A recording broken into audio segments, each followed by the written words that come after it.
Hi everyone, we are back on our YouTube channel, Raid Oversimplified. High Elf Crypts or Open again today. I beat stage 21 last week while on a business trip and got the boss fight recorded, but not the first two waves. I reran the stage today and had a surprisingly clean run. It actually became a lot easier by a surprising amount once I figured out how to beat it. I think it's a combination of familiarity and confidence. I wanted to show waves 1 and 2 here because I honestly believe that's the meat and potatoes of this stage, just in case anyone is attempting to do this. Wave 1 really isn't bad. I highly recommend you take out the Broadmaul first because he has a revive, and when he revives someone, he also gives them a block damage for 1 turn. It's debatable from there. I went for Verask to stop him from healing the rest of their team, but Drake is also pretty dangerous. If he attacks, he can kill someone on your team, and there's a good chance he will. And he'll just keep going because he gets another turn.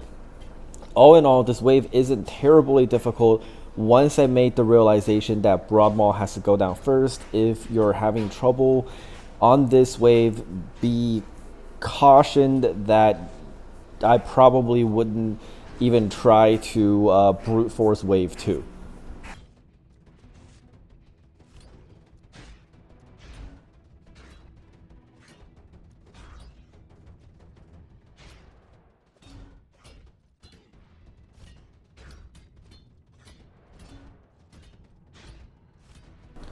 Alright, so wave 2 here is where the absurdity of this stage comes in.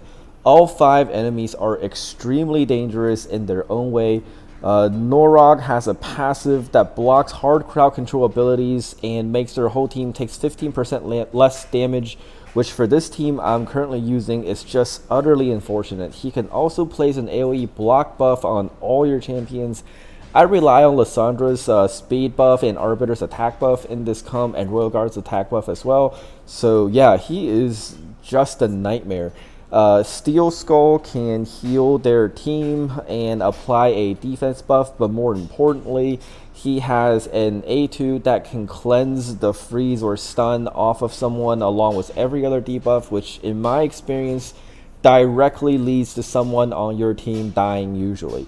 You guys should know what Maneater and Draco Morph does. Neither are what I would consider friendly, especially Draco. His A1 can easily get on a roll and kill 2 of your champions in 1 turn, and if one of them is Arbiter, it is GG for me. That Lizard on the right is very much capable of one-shotting as well. It's definitely an attack champ. It took me quite a few tries before I figured out the best kill order, which for my team is Steel Skull, Maneater, Norog, Draco, and then the other Lizard Man. This order may seem counterintuitive because Norog poses the biggest problem, but he is also the hardest to kill, and I've tried in multiple attempts to commit every single resource into killing him, and it just leads to wiping. Part of the issue with this wave is that Royal Huntsman is Spirit, and 3 of the 5 enemies are magic. So if you don't knock out Steel Skull and Maneater first, you are literally gambling on RNG, and that's obviously very dangerous. If you have Basilius Ronus, maybe this stage would be easier.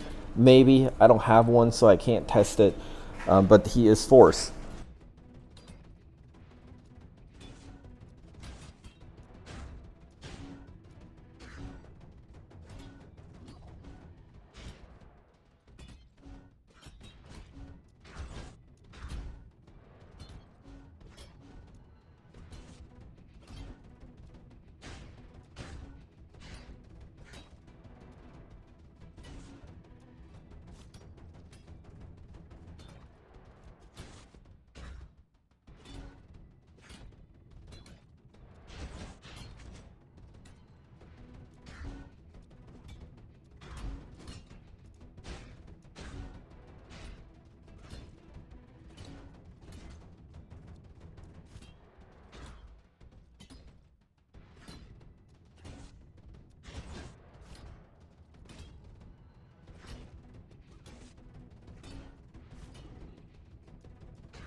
Wave 3 is actually by far the easiest wave. The boss just has a ton of HP and defense, but there are only 3 targets, so there's nothing really difficult about it besides it takes a long time.